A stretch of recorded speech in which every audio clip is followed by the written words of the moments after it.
Hello. My name is unknown because I have been going through some stuff and I don't know if we are going to be a new split or if I'm an alter that's been around and just hasn't fronted ever. Unsure what that is. But anyway, I am part of a system called IllumināDID. We are a DID system that works to spread awareness regarding Ramkoa and TBMC and works to provide resources for other trauma survivors, their families, and their care teams. Today's video is going to be about basically, simply, what trauma does to the body.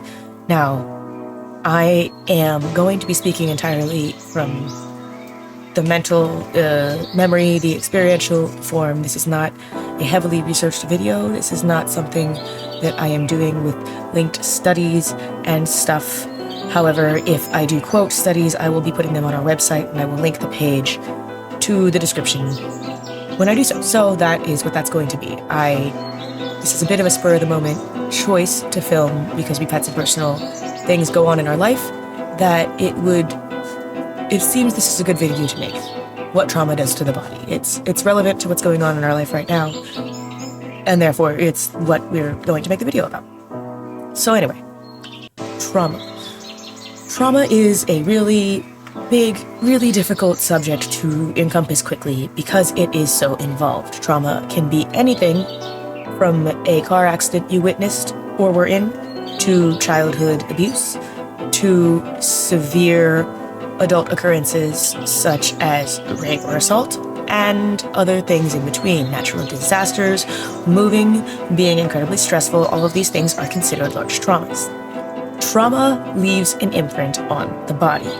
When you go through a traumatic experience, your amygdala, which is the area in the back of your brain here that controls your fight or flight instincts, are activated.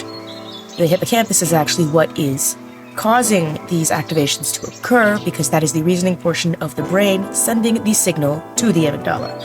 If I am correct, I believe that Bessel van der Kolk uses the term watchtower to describe the hippocampus and the alarm system as the amygdala, because what happens is the hippocampus perceives the threat, perceives some form of danger, sends the signals to the amygdala and goes, yo, lock down the body, protect it, we need to go into fight or flight. Fight, flight, fawn, freeze, and sometimes flop are the 5 trauma responses. I will make a video covering those in more detail in the future, perhaps even right after this one, but I digress. Trauma leaves an imprint on the body. When your fight or flight is activated, one of the first systems in the body to shut down is going to be your gastrointestinal system, your digestive system. Much like when an animal is frightened or terrified and running from danger, your body can't be doing it, in this case, less important things than running, having enough adrenaline running to your muscles, enough oxygen going to your muscles and your body so you can defend yourself, so you can fight or run. Digestion and gastrointestinal tracts working the way they're supposed to, absolutely not a high priority for the body.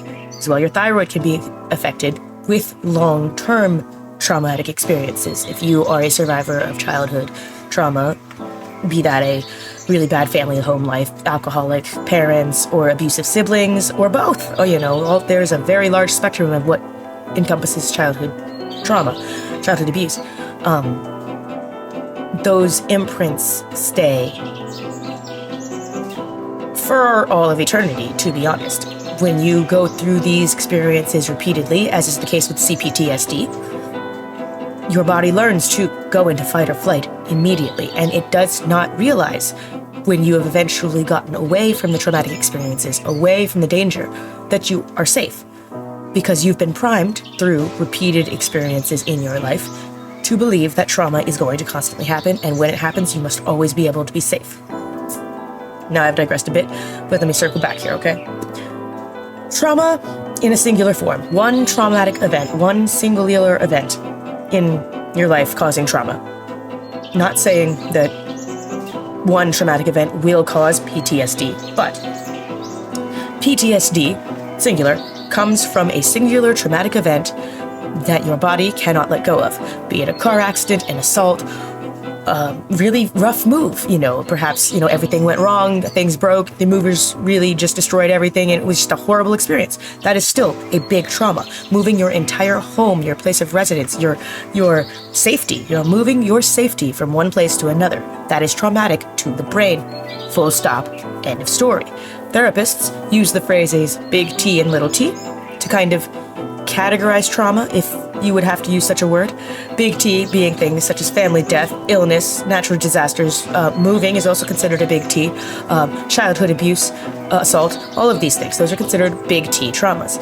Little T traumas are going to occur when you have a secondhand experience of a trauma, be, for example, someone telling you a story in extremely graphic detail, or witnessing someone else's accident but not being part of it yourself. Those things can cause secondary trauma.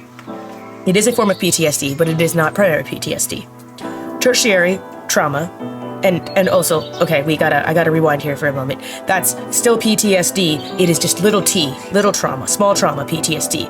If it's trauma, it is affecting you on a physiological level. Big or little, it is still going to affect you, and you do not need to rank or qualify the levels of trauma that you have endured in order to feel that you have been traumatized. If your body is telling you that you are traumatized, then you are.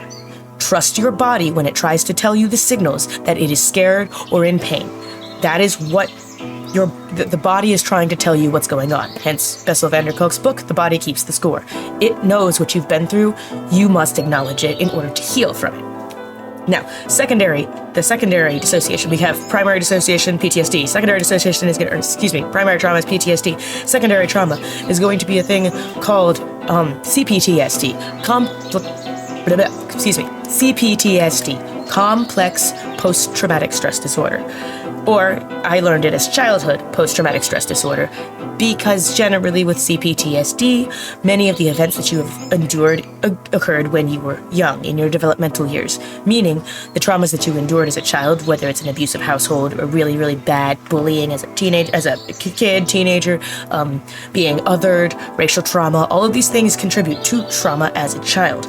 If those things start to stack up on top of each other, one after another, you go to a daycare and you're abused, then you come home and you're neglected, and then you go to school and you're bullied, and then you come home and you're neglected. These things layer on top of themselves as varying degrees of trauma and become what's called CPTSD, complex post-traumatic stress disorder.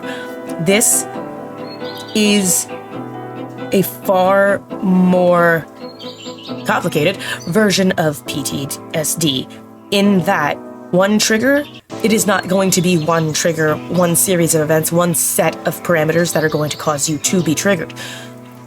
A lot more is going to be triggering because the traumas that you endured built these structures in your brain as you were growing up as a child. Therefore, you don't have any basis of knowledge as to what trauma, what good learning, good feelings are. So, the lack of childhood structure, the lack of developmental help, honestly, because when you go through trauma as a child, you lack developmental benchmarkers that you are supposed to be able to hit. You're supposed to be able to meet other children and be able to communicate your feelings. You're supposed to be able to trust that you have a nuclear family or primary care that will be there to catch you when you fall. If you don't, then CPTSD can easily develop because you don't have the support systems that you need in order to be a fully functional, able to move through trauma adult. You were not taught the skills to regulate, to cope, or to process any of your feelings. If you were not taught to process or cope, then you will not be able to as an adult. It doesn't make you a bad human, it doesn't make you a bad person, it doesn't make you a bad adult. You simply were never taught, and you simply don't know how. Therapy is to help you learn those skills, teach you those skills now as an adult, so that you can apply them as an adult and hopefully get past a lot of the trauma symptoms that will start taking over your life if you don't get help. The tertiary trauma, I hate saying worst, but it truly is the worst version of PTSD, is dissociative identity disorder, or DID, or OSDD, otherwise non-specified dissociative disorder. think I got that right. I could be incorrect. I will put that up in the edit if it is wrong. Anyway, DID or OSDD is developed when you are now PTSD one event, CPTSD many events. DID, that's your life. In DID, if you developed DID, there was never a safe place to go. There was never anywhere you could be where your body felt like it was okay to be. Whether that means you had no support system at home, whether that means you were literally tortured as a child, whether that means you were trafficked or kidnapped or whatever have you, cult raisings, whatever happened to you as a child was so severe and so detrimental to your ability to survive. Your brain splits and creates alters and dissociative barriers in order to keep the brain functioning. Meaning, if you did not split, if you did not create those dissociative barriers in your mind, if your brain, and I say you, like you're doing it on purpose, this is not on purpose. Your child brain did this to survive. Your child brain did it automatically as a child. The brain decides, oh no, this is too much to survive. I can't make it through this. I will not be able to function ever again as a normal human if I don't figure out how to survive.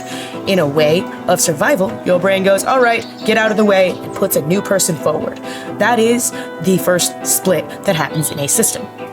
Then in that split, between the two parts, a dissociative barrier will go up. That dissociative barrier is in place to protect the part that has been hurt from the events that are going on, or to prevent the new part that has just split off from knowing why they exist. This allows the brain to move forward in life like a normal child, like nothing's wrong, like everything is okay, because they don't know.